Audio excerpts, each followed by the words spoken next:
I'm happy to be here today to speak to you about John Giordano. All right, I'm Mike Giordano, resident of Branford, Connecticut, and the owner of Branford Building Supplies, a fourth generation company that's operated presently or primarily by my daughter Sarah, who, interestingly enough, you should talk to because she's had a few experiences with John herself. I was thinking as we were talking that a relevant point would be for people to understand that, well, John and I share the same last name. We are not in any way related, and our relationship has been through friendship and business only. How long have you known John? Oh my goodness, a long time. You know, I couldn't put my finger on it exactly, but surely more than 25 years. How did you first meet him? Well, he was an East Haven guy, and I'm a Branford guy, and sooner or later our paths cross. We have common friends, and we go to the same club together, and the kids got to know each other, and so we had a lot of identity of interest there. What was your first experience with him on a professional level? Well, to be honest with you, I really only personally had the one experience, and thank God, well, it was one too many, to be truthful with you. But it was such a radical experience that, without the assistance of a professional like John and his organization, it would have been very difficult for someone like ourselves to migrate the sophistication of the insurance companies and to be able to understand where our strengths were and when it was appropriate to dig in and when it was appropriate to let go. Can you tell me about what happened? What was the... Well, we had a major fire in November of 1999. And as a matter of fact, it's on the web if you want to go look for it.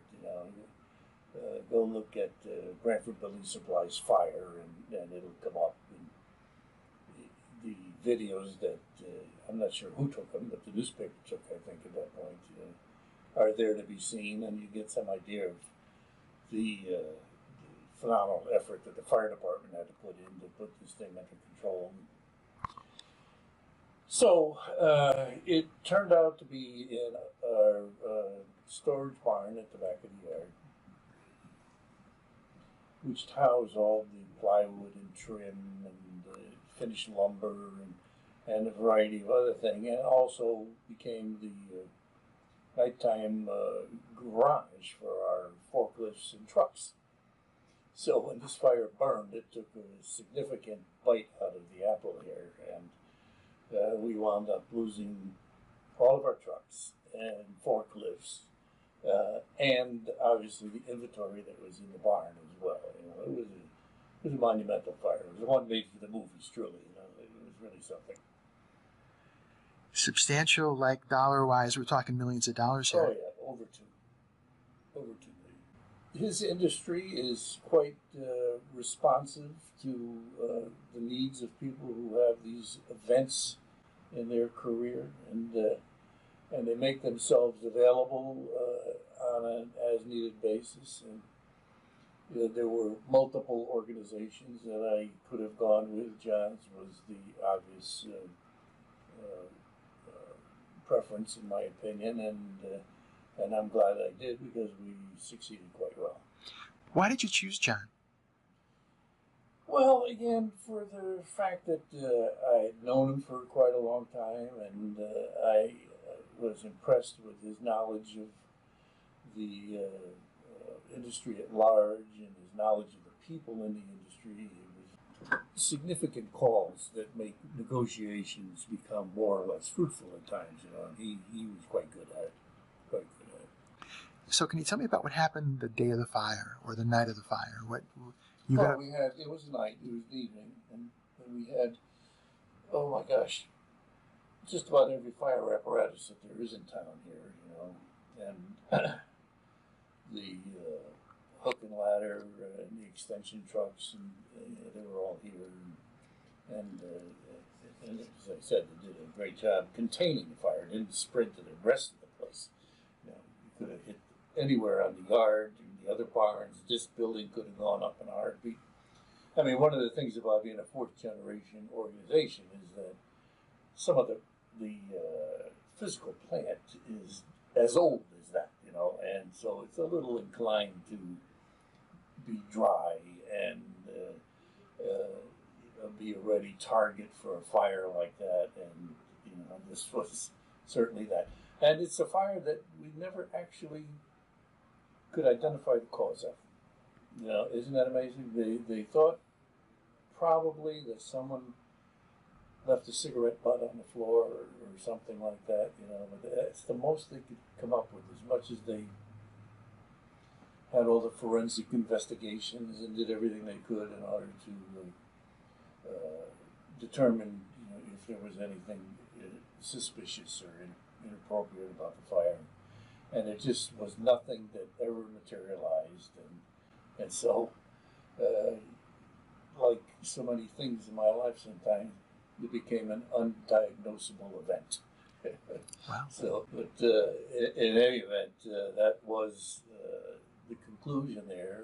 And as I said, everything, it was a total loss. The single barn was a total loss. So did you call the insurance company? I mean, how did that? Oh yeah, sure.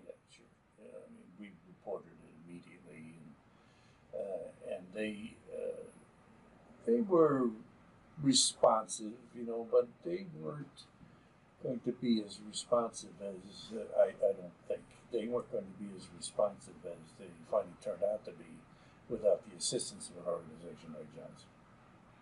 Can you give me any specifics about that? Well, oh my gosh, as I say, it's about, first of all, understanding policy, which I had never read, to be truthful with you, up until that day, you know, and understanding where the strengths and weaknesses are within the framework of the policy, understanding the political structure of the insurance companies, and to be able to migrate through that to get to the right people, and to be able to affect the solution that the common guy is not going to be able to produce on his own. We really worked together on that, and valuing the inventory was a big deal. It was our contribution to the effort was really making him understand what it is that we lost, and the back and forth between us was constant. It was constant. You know, he was very much a part of our solution. You know, he wasn't just a hit and run. While I say I never read the policy, I wasn't completely blind about it. You know, but to think that you know the intricacies of it necessarily is a leap of faith. You really don't. You know, and you really need to have someone who can help you there. You know, if you have a loss of significance, it's an absolute mandatory contribution. It wasn't so much about saving time and money. It was about being thorough in our approach to the solution, and his ability to help guide us in our presentation of the facts as they were being presented to him, and run through the process. And so I would say that that's really his primary value to us was that. Have you recommended him to anyone? I have. You know, fortunately, I don't know a whole lot of people who had severe problems. You know, so it's kind of like the Dubious Achievement Award to get introduced to a guy like John professionally. You know. But on the other hand, you know, when you need him, you need him.